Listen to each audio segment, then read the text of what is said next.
Stuck with me, and I felt like I too have been saying, or sometimes I see motherhood as a burden. Mourning who you used to be doesn't mean that you don't love your child, doesn't mean that the two things can be true at the same time.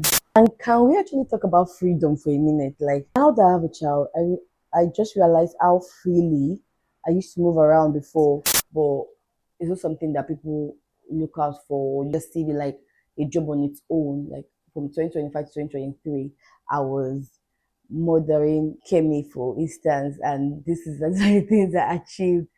If I know the things I know now, what would I do differently?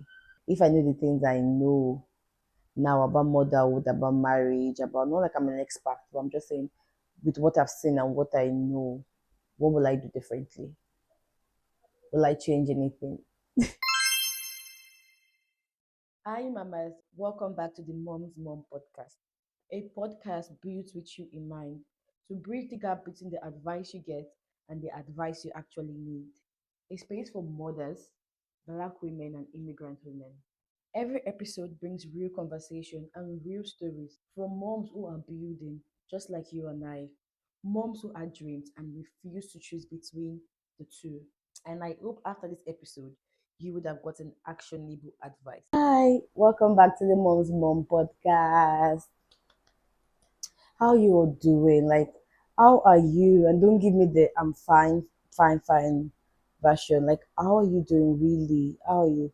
As for me, this week, I've been in my feelings this week, but I won't lie, this week has been really productive. It has been like a productive week for me. So as you can see, it's just me alone in the studio today. So I decided that I'm going to do something different for this month's episodes. For the two episodes that we have this month, it's going to be different from what we usually do. So today is just us in the studio, you and I, just going to have a chat, bond, get to know each other better. No questions today, no interviews today. It's just you and I. I feel like I want to build a community and I want to share things that I wouldn't say out loud, but I want to share it on here. So grab your tea, grab your coffee, whatever you use to keep yourself active. As for me, it's water. Grab it and let's talk. And if you haven't already, please subscribe to the channel. I saw in my analytics, which I don't like checking, that most of my viewers are not subscribed. That's sad. Please, if you watch the video and you enjoy any part of the video, please just subscribe. Just support me. I'm trying to grow this page. I'm trying to grow this channel. I'm trying to grow this show. I'm trying to grow this podcast. So please support me. Thank you. Just hit the subscribe button right now. Right now as you're watching. Thank you. So here's one thing that is new with me recently. I decided to get a fit space, a co-working space, if I could say that, because I want to take OSA Studios seriously and I want to start landing clients and I need time to like get focused work done. Because picture this, you're trying to write a proposal or have a marketing plan or create a marketing strategy while trying to hold your toddler from breaking something or dragging your laptop or in one corner pulling something or your mind is like everywhere at the same time. Picture it. And I could go on of different scenarios that made me feel like I can't keep doing this. I cannot keep doing this. It's a struggle. So I decided to separate family time from work time. So when I'm at home, I'm more present and I can take care of my child. And when I'm working, I'm focused. And I, even though I'm spending like 5 hours or 6 hours or 8 hours, I know that I'm getting serious and focused work done, if that makes sense. So that's one nugget you could take, and that those are the things that comes with being a mom and being an entrepreneur or being a very ambitious person. You're going to have to find ways to navigate the two, because if you mix the two together, like you want to work from home, and this work from home culture is something that not for everybody. I will only say it's for singles, it's for people that live alone. It's not for everybody. But if you're trying to navigate that space, this is a good way you could handle that aspect. If you're a mom right now that wants that's trying to build something, it's business or a legacy or something, they're trying to like grow something or you're into entrepreneurship, please try and find a way to separate your work space and your family life. Because if you're working a 9 to 5, you already get the opportunity to separate. When you go to work, you can focus. But if you're working for yourself, it's different. And most of these spaces are not expensive. You could get really affordable ones. And if you want more details on that, leave your question in the comment section and I'll reply you directly. But let's get straight to my pointers for today. The things I think about, but I don't say them out loud. And I know that you think about them too. And you don't say it out loud, but I know you think about them too. So recently I watched a podcast and it was a Christian podcast. She shares her own journey on her podcast and she is a single mom. And I've seen one or two episodes of her, so I can't really go into what her podcast is about, but she said something that really stuck with me throughout this week. She said before she was seeing motherhood as a burden, not a blessing. But now she got revelation and God spoke to her about it and convicted her and she repented of those actions, thoughts, or feelings. Yeah, I mean, say feelings. So it stuck with me and I felt like I too have been saying, or sometimes I see motherhood as a burden. And I start with that thought because if I'm really being honest with you, I too have felt that way. Because there's sometimes when the weight of motherhood gets to you and you're like, why did I give myself this kind of responsibility? Why did I do this? Why did nobody warn me about this? Why did nobody give me the details? Because you see many pregnancy announcements, safe delivery, motherhood journey. People make memes about the struggles of motherhood, like handling a toddler, but nobody gives you the details. Everybody's just like laughing about it. You think it's all fun and games until you're inside and you don't have time for yourself or you are sharing your time, your precious time, the little time you have. You can't do anything without considering, oh, I have a child, oh, I can't go anywhere, oh, I need to do this because I need to plan this because of childcare. I need to it should, I don't say limit you because you can still do whatever you want to do. Sometimes it's just money that may be the issue, but to make you responsible for somebody, I just feel like sometimes the weight can be um heavy and make you feel like, oh, this motherhood thing is like a burden. But honestly, it's not. I know it's a blessing. And not because I don't love my child or my children. I love them to be it. I can never express the love I have for them, but it's just what it is. And I know somebody is shocked right now, looking like, oh my God, we're not supposed to say this. But I'm just going to say it because nobody has seen it. I'm going to say it. And I feel the reason why most of us are really, really exhausted is it's not even the overload of the motherhood itself, it's the performative way of trying to feel like, oh, we're only grateful for our children. There's nothing but joy we feel right now or we're feeling, and we're just so happy to have them. Nobody wants to talk about the struggles that, or maybe it's just a normal thing now that nobody cares. Nobody cares anymore if you're struggling with motherhood or if it's draining you. As long as you show up, as long as the child is okay, as long as nobody cares, basically. But that performative way of showing that or not showing that we are drained, it's also adding to the overload, the workload, the exhaustion. Let me just say this, in this space, it is okay to love your children completely and still mourn the you that got lost when you had a child. Like those are two different things, and those can exist equally. It one does not overpower one or replace one because you miss who you were before, or you want to be who you were before, or you're mourning who you used to be. Doesn't mean that you don't love your child. Doesn't mean that the two things can be true at the same time. And can we actually talk about freedom for a minute? Like now that I have a child, I just realized how freely I used to move around before, especially when it was just me and my husband. Oh my God, we would just leave the house, go to the shift, or just sleep. But now, if I have a shift, I can't just take a shift like that because if I've not planned childcare, I can't leave. That freedom of movement, I think is gone. I think it's gone forever until your child turns, or not gone forever. I think it's gone till your child turns 13, I think. And I'm not in support of you posting your life to your child turns 13. You still have to find a way to make it work. You just have to. And then with motherhood, everything needs planning. Like you want to go for a networking event, you need childcare. You want to go for brunch with your friends, you need to plan childcare. You want to work extra late, you need to plan childcare. Anything you want to do, you need to plan, you guessed right, childcare. Because who's going to give a child if you are out there pursuing your dreams, pursuing your goals, and maybe you and your partner are ambitious people? That freedom is limited when you have children. It's just the truth. It's just the truth. I'm just the messenger. And nobody told me that the hardest adjustment to motherhood would be the freedom, not the love. Because love will come automatically. Oh my God, how I love my children. Love would come automatically, but that freedom, nobody told me about it. The quiet loss of being able to go, just go anywhere you want to go, to just do whatever you want to do.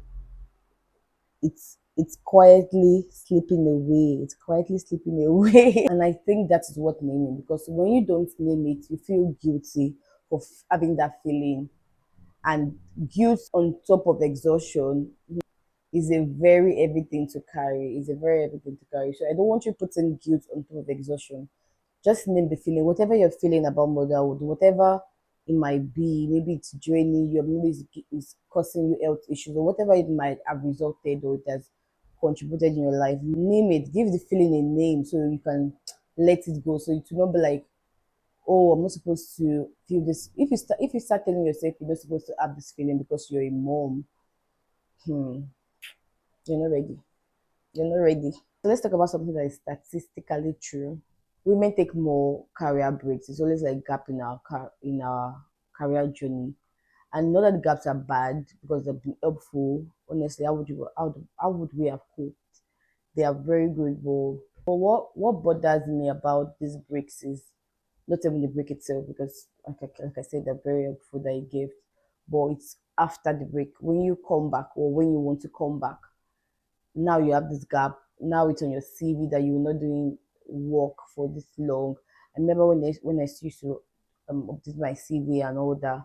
Um, it used to bother me before, but it doesn't bother me. It got to a point stop bothering me. But I know that it's going to raise eyebrows and people are going to ask questions. What were you doing from 2023 to 2025? What were you doing from 2023 to 2024? What were you doing from 2025 to 2026? Why is the space empty and stuff like that? And that gap is because you were doing the most important and undervalued job in the world.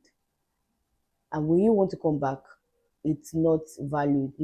You can reflect your those skills you learn in motherhood in your CV. You can now. You can just know the way you're going to present it. Like planning, management. Those are skills you learn when you're managing children or when you're multitasking. There's some skills you learn when you're planning, when you're recording.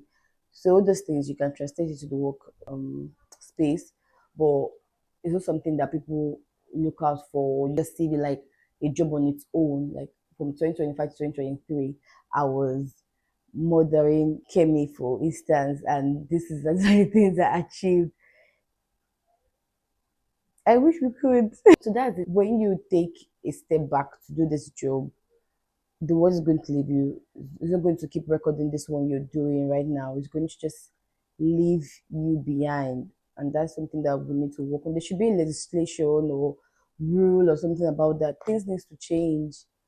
Because if you're doing childcare motherhood for like a year or two, we should be able to reflect that in our CV. I would say, I would say, I'm still going to find a way to create more movement for motherhood right or something, because there's a lot of things I feel like should change. A mom working in a space, like working in a company, I know that the company is trying to make profit and all those things, but there should be different standards. If it's a man too that is more present and more intentional about their family, so they should apply those rules to the father, no doubt. But a mom should not resume work at 8 a.m. because she has to take her children to school. Instead of her paying a childminder to take her children to school, she can do it. Maybe mom should be resuming at 9:30 or 10. It should be like a law because they'll still get the job done. I promise you, they'll still get the job done. What I'm trying to say is that there should be new development or new mom's rights, something movement towards motherhood. That's what I'm trying to say. There should be more support, more assistance, more, what's the word? Awareness. There should be more awareness about motherhood and how it affects businesses, how it affects life. We've done these things too much. Now it's just like a basic normal thing. Motherhood is just something everybody's doing.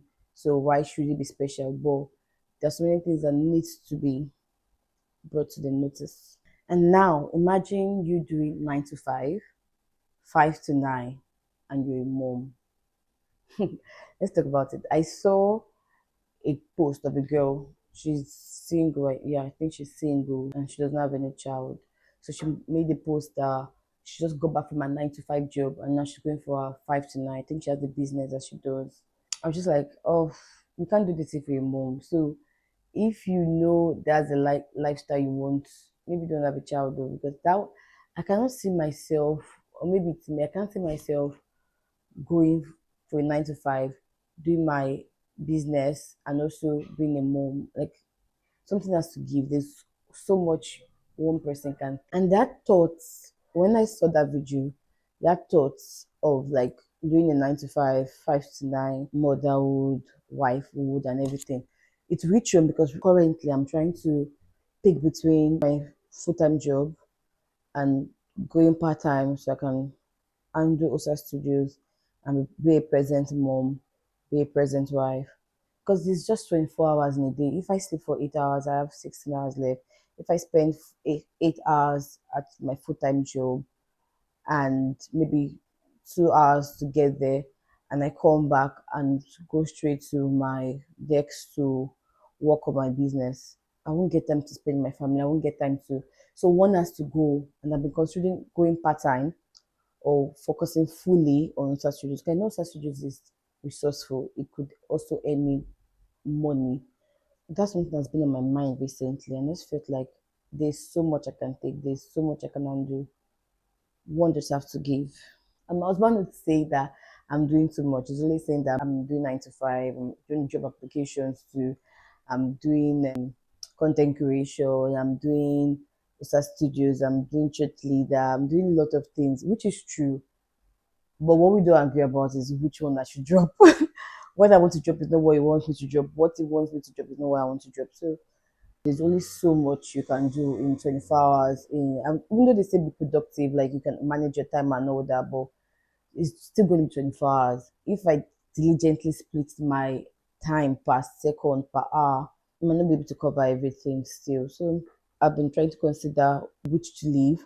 But aside from that, I'm just trying to say that if you are a mom, that lifestyle will be difficult to go from a 9 to 5 and to go and handle your business and do that every day. It will be really difficult. You won't have time for your children. You won't get to know your children. So when I saw that video, that was the thought that came to my mind. So if I was to ask you, what would you give up in that kind of situation? Because you definitely have to pick it yourself, what to give up. And just to be clear, this podcast has never been about teaching anybody how to be a mom, because I think instinct as a mom, you already have that instinct of how to take care of your children, how to treat your children. It just comes automatically. But this podcast is for you to just to feel free, be in your feelings, to feel free to express how you feel about motherhood. So it's not to teach. I'm not here for that. It's to teach you how to exist outside of being a mom. Space is for you, the mom, to feel free first of all, and to be able to exist outside the title of mom. That's what I feel like I'm here for. For you, the mom. I'm not here to teach you how to become a mom or how to be a good mom or all the stuff. I think you have enough of those already. But just for you to exist outside being a mom, don't forget about that person. Don't forget about that person that you were before you became a mom. Don't forget about that girl. Don't forget about that girl. Okay, so before I let you go, because I don't want this podcast to be really long, I want everybody to watch this podcast to the end, please. So before I let you go, there's something I want to share, something more personal. I was asking, I wrote the question down and I was like, okay, I'm going to share this question, I'm going to share this answer on my podcast today because I just want it to be me and and you get to know me, and I get to know you through the comments, and we get to build this community together. So there's this question that came to my mind, and I was wondering if I know the things I know now, what would I do differently? If I know the things I know now about motherhood, about marriage, about not like I'm an expert, but I'm just saying with what I've seen and what I know, what will I do differently? Will I change anything? So two things came to my mind when I thought of that question. The first one is that I would not get married early. Yeah, I will get married when I'm in my 30s. I honestly no, I feel like you would focus on yourself more and you can grow things that when you bring home somebody, it's just already built. You're not trying to, I don't know how to explain it, but I would not get married early. I still also feel like marriage is overrated. Marriage is amazing, it's beautiful, partnership and all those good stuff, but you can do all those things outside of marriage too. So, first things first is I will get married early. Not like I got married so early though, but I'll wait till like I'm in my late 30s, 40s. Some people might say it's not good, but that's what I just thought about. Secondly, I would not have children until I can afford a nanny. So I would not have a child until I can afford someone that can support me and my partner with childcare consistently, like a nanny. So I would wait till I work on my business, work on my career growth, get a sustainable income, have children. That's what I thought. But tell me, what about you? What would you do differently if you know what you know now about motherhood and about motherhood? What would you do differently? If you made it to this point, to the end of this podcast, this episode, thank you so much. Like for giving me your time, for me to just sit here and chat with you and express myself and you're watching. Thank you so much. That time is so precious to me. That time you just gave to me is so precious to me because I know how important time is to moms and how valuable your time is. So thank you so much for giving me your time. And before you go, I want to ask you one question, just one question. And you don't have to reply in the comment, but I want you to answer the question to yourself personally. What is one thing that you think or you're feeling about motherhood that you've not said openly or loudly? What's that thing you're feeling? Is it just all joy and oh God, I'm so happy that I'm a mom? Oh my God, this is the most amazing thing that happened to me. Or is it like, oh my God, this is the most amazing thing that happened to me, but there's a but. But there's a but, not like it contradicts. That's the most amazing thing that's happened to you. But the other aspect, the other feelings that you feel about motherhood. Answer the question. If you can, put it in the comment section also. Let's see. Let's rub minds together. Because the things that you don't name, it gets heavier. It gets heavier. But if you name it or write it down or express it, it's lighter. It's nothing. It's just another feeling. And mostly when you say it, and other people say, "Oh, I feel the same way too. Oh, this happened to me too. Oh, this is how I feel." It makes you feel okay. If that makes sense. Let's hear it. As always, this show is for you. It's for you and I. And please, I want you to share this podcast or this episode or the whole podcast playlist to other moms that you feel like would benefit from it. It's so important that other moms hear it and see themselves in other people or hear these things from other moms because they might be so ambitious and they'll be like, I'm ambitious person. I have dreams, I have goals, I have things I want to achieve, but I'm a mom and this is gonna hold me back. No, no, sweetie, it doesn't have to hold you back. So that's what this podcast is for. I bring in guests that come to share their own story of how they achieve their own goals and their own success and their own businesses, even with being moms to like toddlers and all that. There are systems that you can put in place to manage your time, manage your productivity, and all those good stuff. So please share this podcast to people that you feel like would benefit from it so they can know that they are not alone. They are definitely not alone. And I'll see you in my next episode. My name is Augusta, and this is the Mom's Mom Podcast.